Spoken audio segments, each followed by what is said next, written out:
Hello दोस्तों, बहुत बहुत स्वागत है मनोज किम के यूट्यूब चैनल पर। आइए आज हम बात करने जा रहे हैं बीएससी फोर्थ सेमेस्टर के सिलेबस के बारे में, यानी कि चैप्टर्स के बारे में। तो सबसे पहले जो यूनिट है हमने लिया है एटॉमिक स्ट्रक्चर, ठीक है ना। आइए उसके बारे में थोड़ा सा इंट्रोडक्शन हम करते हैं कि एटम क्या होता है, ठीक है ना। एटम के बारे में हमने यहाँ पे लिख रखा है, ठीक है। ये चैप्टर का नाम है एटॉमिक स्ट्रक्चर, ठीक है। और सबसे पहले हमने एटम के बारे में यहाँ पे लिख रखा है, देखिए, the smallest part of any matter which can not divided further, यानी कि किसी भी पदार्थ का वह छोटा से छोटा रूप जिसको फिर से नहीं तोड़ा जा सकता, उसको क्या कहेंगे? एटम कहेंगे। तो आइए जानते हैं मैटर यानी कि मटेरियल यानी कि पदार्थ क्या होता है, ठीक है ना। कोई भी सब्सटेंस है ना जिसमें द्रव्यमान होगा और भार होगा, यानी कि the substance which have mass and weight and occupy space, उसको क्या कहा जाएगा? मैटर या कोई मटेरियल कहा जाएगा, ठीक है। जो जिसमें द्रव्यमान होगा और भार होगा और वो क्या करेगा? स्थान घेरेगा या ग्रहण करेगा, उसको क्या कहा जाएगा? मटेरियल या मैटर, ठीक है ना। तो कोई भी सब्सटेंस बना होगा बहुत ही सब एटॉमिक पार्टिकल्स या पार्टिकल से मिलकर बना होगा। पार्टिकल को कहा जाएगा एटम, और सब एटॉमिक पार्टिकल क्या होते हैं? जो एटम्स के अंदर पाए जाते हैं। कौन कौन से होते हैं? इलेक्ट्रॉन, प्रोटॉन और न्यूट्रॉन, आपने सुना होगा, ठीक है ना। तो बात करेंगे सबसे पहले मैटर क्या होता है। मैटर का मतलब पदार्थ, ठीक। क्या होता है बताइए? The substance which have mass and weight and occupy space, ठीक है। जिसमें क्या होगा? मास यानी कि द्रव्यमान, वेट का मतलब भार होगा और मास का मतलब द्रव्यमान। द्रव्यमान होगा, भार होगा, एंड ऑक्युपाई स्पेस यानी कि स्थान घेरेगा, ठीक है। उसको क्या कहा जाएगा? मैटर यानी कि पदार्थ। पदार्थ बने होते हैं, देखिए, सबसे छोटा किसी पदार्थ का सबसे छोटा रूप क्या होता है? एटम होता है। एटम प्लस एटम जब आपस में जुड़ेगा क्या बन जाएगा भैया? मॉलिक्यूल बन जाएगा, ठीक है। मॉलिक्यूल और मॉलिक्यूल जब आपस में जुड़ेगा तो क्या बन जाएगा? कंपाउंड बन जाएगा, ठीक है ना। ठीक है, तो सबसे छोटा पार्ट क्या हो गया? एटम हो गया।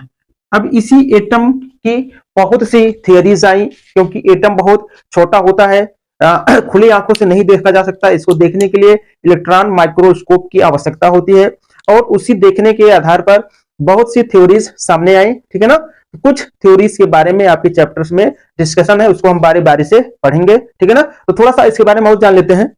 एक साइंटिस्ट थे, बहुत ही फेमस साइंटिस्ट, जिन्होंने कौन सा एनर्जी के रिलेशन में, एनर्जी और मास का रिलेशन दिया था, E बराबर mc स्क्वायर। जी हाँ, आप सही समझ रहे हैं, हम बात कर रहे हैं Einstein, Albert Einstein, the great Einstein के बारे में। इन्होंने आइंस्टीन 1905 में बताया कि जो लाइट होती है, लाइट का मतलब प्रकाश होता है, उसके अंदर उसके दो गुण होते हैं, ठीक है ना। एक वेव का और दूसरा पार्टिकल का, ठीक है ना। suggested that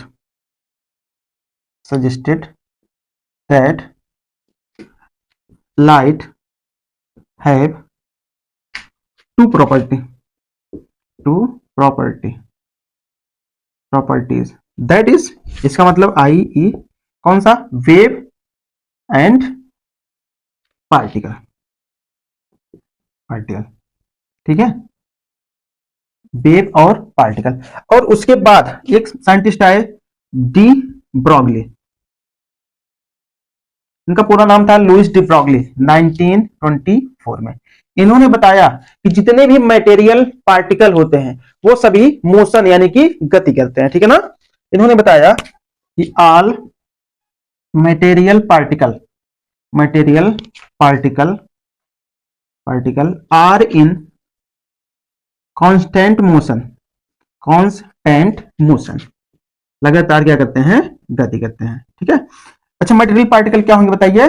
electron, proton, neutron. Electron, proton और न्यूट्रॉन कहां पाए जाते हैं? एटम्स में, एटम्स या मॉलिक्यूल्स। ये क्या है? मॉलिक्यूल्स। ये क्या है, मटेरियल पार्टिकल। तो ठीक है ना, इतना हम थोड़ा सा इंट्रोडक्शन करा दिए कि एटम क्या होता है।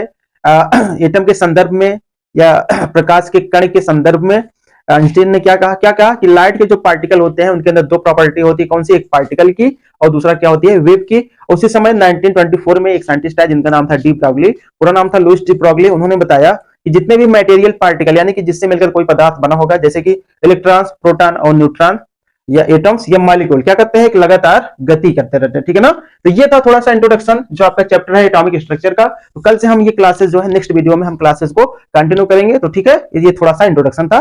तो अगर चैनल पर अभी नए हैं तो चैनल को सब्सक्राइब कर लीजिए, कंटिन्यू क्लासेस आपकी चलने वाली हैं। तो थैंक्स फॉर वॉचिंग।